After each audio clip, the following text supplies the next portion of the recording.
Assalamualaikum warahmatullahi wabarakatuh. Video kali ini berisi tentang tugas demonstrasi kontekstual Modul 1.4 Budaya Positif, penerapan segitiga restitusi pada siswa kelas 6 SD Negeri Lerep Kebumen. Perkenalkan, nama saya Ahmad Rosidin SPD, calon guru penggerak Angkatan 8 dari Kabupaten Kebumen. Yang kedua, Ibu Ratna Tri Utami atau Ibu Ratu sebagai fasilitator. Dan yang ketiga, Ibu Puri Arianti sebagai pengajar praktik. Pengertian restitusi.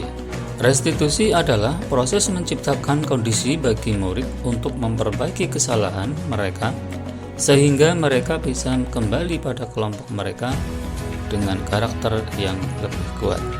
Menurut Gosen 2004. Restitusi bukan untuk menebus sebuah kesalahan. Restitusi adalah sebuah tawaran dan bukan paksaan. Restitusi berfokus pada solusi dan dapat mengembalikan murid yang berbuat salah ke kelompoknya. Sedangkan langkah-langkah segitiga restitusi: 1. Menstabilkan identitas. 2. Validasi tindakan yang salah. 3. Menanyakan keyakinan. Langkah pertama dalam segitiga restitusi adalah menstabilkan identitas, di mana di sini biasanya berisi 1. Berdasarkan prinsip membuat kesalahan adalah bagian dari proses pembelajaran. 2. Menggeser identitas gagal ke identitas sukses. 3. Jangan mengkritik murid yang sedang mengalami identitas gagal. Langkah yang kedua, validasi tindakan yang salah. Dalam hal ini yang dapat kita pahami: 1.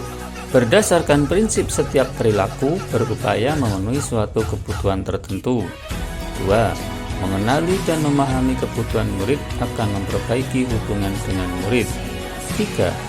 Guru akan bergeser dari pemikiran stimulus respon menjadi proaktif. 4. Pertanyaan atau pernyataan disampaikan dengan nada suara tidak menghakimi atau memojokkan murid. Sedangkan langkah yang ketiga, menanyakan keyakinan. Dalam hal ini dapat kita pahami: 1. Teori kontrol menyatakan bahwa pada dasarnya kita termotivasi secara intrinsik. 2. Setelah perilaku divalidasi dan diidentitas sukses telah stabil, maka murid telah siap mengaitkan keyakinan dengan tindakannya yang salah. Kasus 1. Pada saat jam istirahat, Anjar dan Bagas, siswa kelas 6, pergi ke kantin untuk membeli jajanan. Setelah mereka membeli jajanan dan makan jajan, ternyata bungkusnya dibuang sembarangan, tidak membuang sampah pada tempat yang telah disediakan, sehingga lingkungan yang tadinya bersih menjadi kotor dan menimbulkan bau yang tidak sedap di lingkungan. Sudah istirahat? Sudah makan? Sudah sholat? Sudah. Oke, kira-kira kalian tahu nggak kenapa dipakai kartu? Karena membuat bungkus jajan sembarangan. Oh iya, tadi pas istirahat aku jalan ya, kamu habis beli jajan sambil makan ya. Nah kemudian bungkusnya itu dibuang sembarangan. Kira-kira kalau membuang sampah sembarangan termasuk perbuatan yang betul atau salah? Nah, salah ya. Ya, sebenarnya makan jajan ya nggak apa-apa, buang sampah sembarangan juga terserah kan? Ya, tapi kalau membuang sampah sembarangan ya, tapi termasuk perbuatan yang salah atau tidak? Salah. Di sekolah kita sudah ada tempat sampah atau belum? Sudah ada ya? Sudah ada tempat sampah di masing-masing depan sekolah, depan kelas kita ataupun di pojok sekolah. Aku pengen tanya, kenapa kalian berdua tadi membuang sampah sembarangan. Ikutan aja. Ya benar siapa ini? Tadi kamu ikutin aja nyuruh kamu, ya. Oke. Kira-kira apa akibatnya kalau kita membuang sampah sembarangan? Udara tidak sehat, terus lingkungan kotor, terus dapat membahayakan keselamatan orang lain. Ya, jadi Pak Guru ada ini, dia ada anak makan keputusan sembarangan lalu di sembarangan.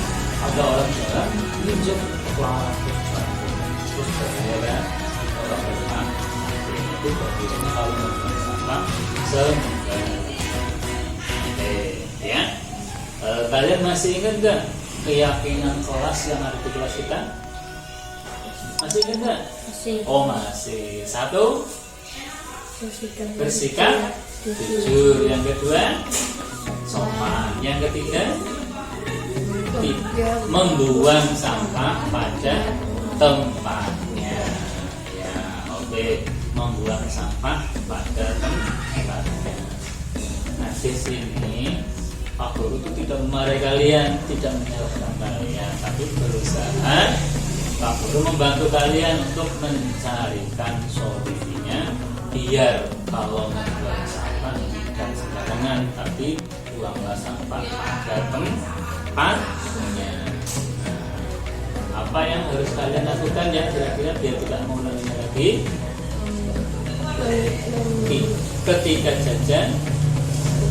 Ketika jajan kalian harus apa? Membuang sampah pada tempatnya. Selain itu apa lagi? Selain membuang sampah, sebelum dibuang harus diapakan dulu? Memilahnya, memilah sampah. Maksudnya bagaimana coba? Kalau sampahnya plastik dibuang di tempat sampah non organik. Kalau kamu? Ya, kalau sampahnya daun dibuang di tempat sampah yang ada tulisannya organik. Kalau sampahnya plastik dibuang di tempat sampah yang non organik. Oke, kalian pintar, luar biasa ya. Nah, oke pintar. Nah sekarang kapan kalian akan memulai untuk tidak membuang sampah sembarangan? Sekarang, oke. Pak Guru hanya ingin kalian ya jadi anak yang pintar, anak yang jawab, ya tidak membuang sampah sembarangan. Iya, oke hebat. Mudah-mudahan kalian bisa ya untuk memulai sebuah perubahan yang kemarin membuang sampah sembarangan. Mulai sekarang kalau membuang sampah datang tempatnya. Oke. Sedangkan untuk skenario kasus 2, pada saat jam pelajaran di kelas telah berlangsung sangat seru. Semua siswa belajar berkelompok dan sedang mengerjakan tugasnya masing-masing. Tiba-tiba dalam sebuah kelompok ada 2 siswa yang asik sedang makan jajan, sehingga pembelajaran menjadi kurang kondusif, dan teman-teman yang lainnya juga ikut memperhatikan, sehingga pembelajaran menjadi kurang fokus, dan hal ini dapat mengurangi keseriusan dalam pembelajaran. Yuk kita saksikan video berikut penyelesaian kasus 2 menggunakan segitiga restitusi. Kalian berdua sudah istirahat? Sudah sholat ya? Nah, kira-kira tahu nggak kalian dipanggil? Karena tadi makan di pasar. Oh iya, tadi Pak Guru lihat pada saat jam pelajaran berlangsung kalian berdua itu sambil makan. Ya, kira-kira kalau makan dan pelajaran termasuk pembelajaran yang betul atau tidak? Tidak ya? Ya, sebenarnya makan itu ya kebutuhan. Pak Guru juga seperti itu. Kalau Pak Guru lapar juga makan, tapi kan harus tahu apa, di mana dan waktu yang tepat untuk makan. Kira-kira kalau kalian yang selalu bukan? Nah, Pak Guru di sini ingin tahu kenapa kalian makan jajan saat pembelajaran? Karena belum sarapan. Emang kenapa belum sarapan? Tadi pagi kenapa nggak sarapan? Kenapa? Takut kesiangan. Nah, kalau takut kesiangan berarti kamu tidur jam berapa tadi malam? Jam 10. Jadi jam 10 sampai jam 10. Nah, berarti kan terlalu malam ya. Oke, berarti besok pagi agar kalian tidak makan jam 12, besok pagi harus apa? Bangun pagi, kemudian sarapan. Nah, oke, masih ingat nggak keyakinan kelas yang ada di kelas kita? Satu, bersikap jujur. Yang kedua, sopan. Yang ketiga, tidak makan di kelas pada saat jam pelajaran. Oke, di sini Pak Guru tidak mengajarkan kalian ya, tidak memperhatikan kalian, tapi di sini kita bersama mencarikan solusi biar kalian tidak kelas karena mengganggu teman-teman yang lain. Nah, kira-kira apa ya yang harus kalian lakukan? Satu,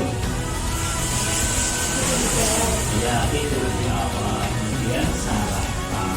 Oke, sarapan pagi lagi ya, makan di supaya kalian tak bisa sarapan pagi berarti dan tidak terlambat, bangunnya juga harus lebih gaji. Oke, pintar. Nah, sekarang kira-kira kapan kalian ya tidak akan makan di kelas lagi? Besok pagi. Ya, bisa ya? Bisa. Oke. Kalau Pak Guru hanya ingin kalian jadi anak yang pintar, yang sopan, yang bertanggung jawab dan taat pada aturan. Bisa ya? Bisa. Mulai kapan? Besok dulu. Iya. Oke. Saya Dinova, saya dari kelas 6 SD Negeri Lermen. Saya senang Pak Guru membantu saya mencari solusi agar saya tidak membuang sampah sembarangan lagi. Nama saya Bagas, saya pelajar kelas 6 dari SD Negeri Lermen. Saya senang Pak Guru membantu mencari solusi agar tidak membuang sampah sembarangan. Assalamualaikum warahmatullahi wabarakatuh. Nama saya Livi Aulia dari kelas 6 SDN Lerkebunan. Saya sangat senang sekali karena Pak Guru telah membantu saya mencari solusi agar saya tidak makan di kelas saat jam pelajaran. Wassalamualaikum warahmatullahi wabarakatuh.